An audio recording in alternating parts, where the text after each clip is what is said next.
Hey there guys, so our story starts with Rudy again. He goes to the class happily and greets Zenoba and Julie happily. Zenoba and Julie were surprised to see him in a good mood. There Rinia and Persina greets Rudy, and he smiles like a hungry guy. Both girls notice that he's in heat, and their Cliff asks Rudy his reason for being so happy today. So he announced that his long-time illness has been finally cured. Everyone were happy for him, and the reason his illness was cured was all because of Sylphie, as she gave Rudy her most precious thing. So, after the classes were over, he goes to Nanahoshi and asks her what she would expect from her lover. He wants some love advice, but Nanahoshi would rather concentrate on her job. Rudy thought she's inexperienced, but Nanahoshi also had a lover, but she got into a fight and things didn't turn out well. But aside from that, now Rudy wants to continue his mission to reunite his family, but first he wants to marry Sylphie. But what to do for a healthy marriage? This was the question on his mind,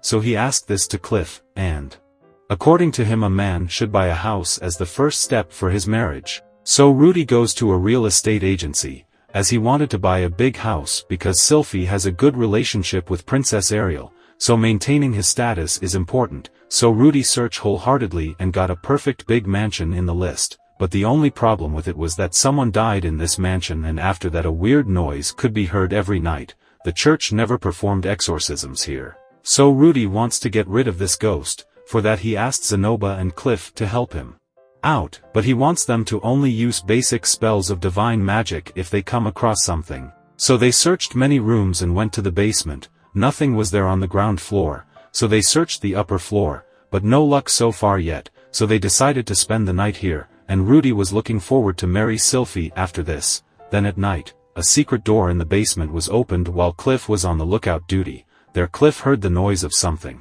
so he woke Rudy up as it was now the time for a face-off. But when Rudy went out of the room to check it out, that thing hides again, so the three-man party searched the whole mansion again. But in the basement they failed to notice that secret room, so after finding nothing, they thought that a ghost would attack them in their sleep and returns to their room. But finally Rudy saw the hands on the ceiling and it goes back and shows up to scare its prey. Rudy was so scared and his attacks didn't work on that thing, so Zenoba comes in between, but he was like a Superman and sustained no injuries. He stops Rudy from attacking it as he knew that thing was an automated doll. After brief struggle that doll shuts down, so Zenoba brought it to their room and he tells this to Rudy. It piqued his interest as well, as both were nerds when it comes to this stuff. But Cliff tells them it's not the time for playing, which ticked our Superman Zenoba. But Rudy tells him to release Cliff before he dies, and Zenoba listens to Rudy and releases Cliff.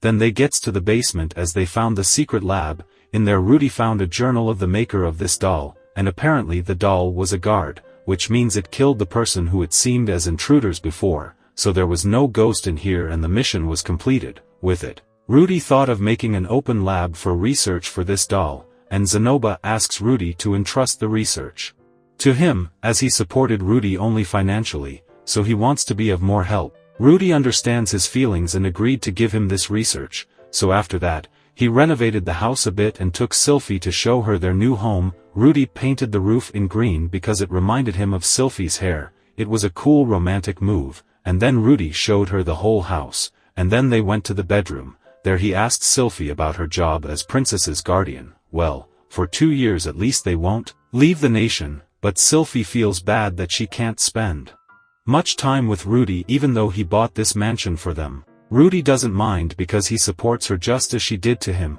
With that, it was a new beginning for the couple, and it kind of feels nice to see them together for some reason. But now that is sorted out, in this world, there is a custom that before marriage, the couple has to invite their close friends to a dinner party. Sylphie and Rudy were preparing the guest list, and their Sylphie was looking forward to meet Alenalize because she wants to ask her a question.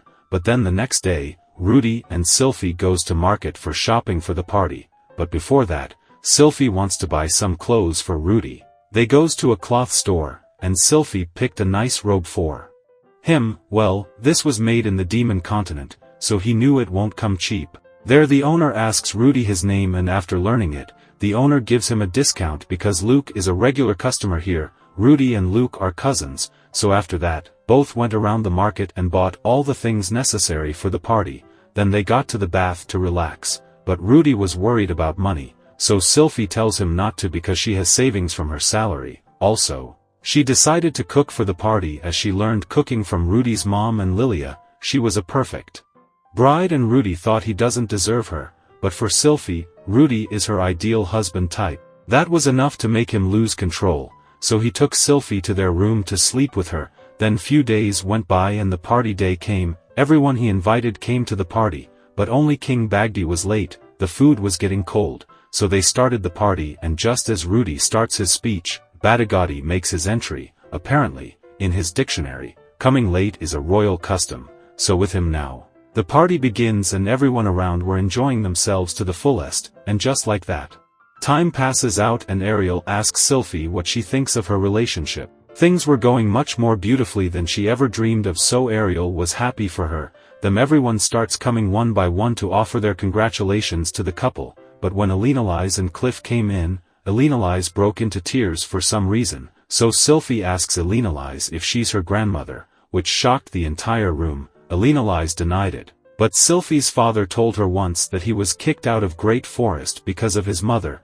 With many descriptions about her grandma, Elenalize fits the bill. That makes sense to Rudy because they both look very similar. But Elenalize looked broken, so Rudy told Cliff to take her to the upper room, but before leaving, Elenalize tried to tell Rudy not to leave Sylphie because of her, but Rudy promised that would never happen. Then everyone said their goodbyes and left. Then Rudy and Sylphie went to Elenalize and Cliff, and Rudy gave them some personal space. They came down, but their Ariel wanted to talk with Rudy for some reason. So when they got outside, Ariel asked Rudy to fight Luke in swordsmanship. Rudy was confused why the sudden hostility, so Ariel assured him it's just a friendly bout. But for a friendly bout they looked serious, so Rudy goes along with their fight. Rudy was a mage yet he defeated Luke in the easiest way, but Rudy still didn't like the way they were making him fight, so Ariel tells Rudy she did it for Sylphie. Rudy understood they tested him to see if he could protect Sylphie. There Ariel tells Rudy that she, along with Sylphie and Luke, have gone through some hard times which made their bond stronger. But time will come for her to return to Azura Kingdom to fight for the throne, and for that she don't want to drag Sylphie in it. She hopes Sylphie finds a new reason in her life when his children are born, but if Sylphie still insists on following her, Ariel asks Rudy to stop Sylphie from following her. She cares for Sylphie so much she warned Rudy to treat her well or else she would take Sylphie away with her. With it she left. And back at the house, Cliff told Elenalize and Sylphie of what happened. They both seem to be getting along, and Rudy understands that Elenalize left her children because of her curse, but when she saw Sylphie, her granddaughter, so happy, she couldn't control herself and gave up. Cliff there thought that Elenalize is much more delicate than he would have thought, so he wants to lift her curse anyhow to make her happy. For that he asks Rudy for help, and Rudy was all ready to help them out for whatever comes next. Then, Cliff and Elenalize left, but seeing them so much in love, Sylphie wants to work hard so that Rudy keeps loving her, and with it, another beautiful episode of Jobless Reincarnation ends. So subscribe the channel to watch more episodes of this anime, and like the video and comment in the comments section if you want to watch more. Until then, take care.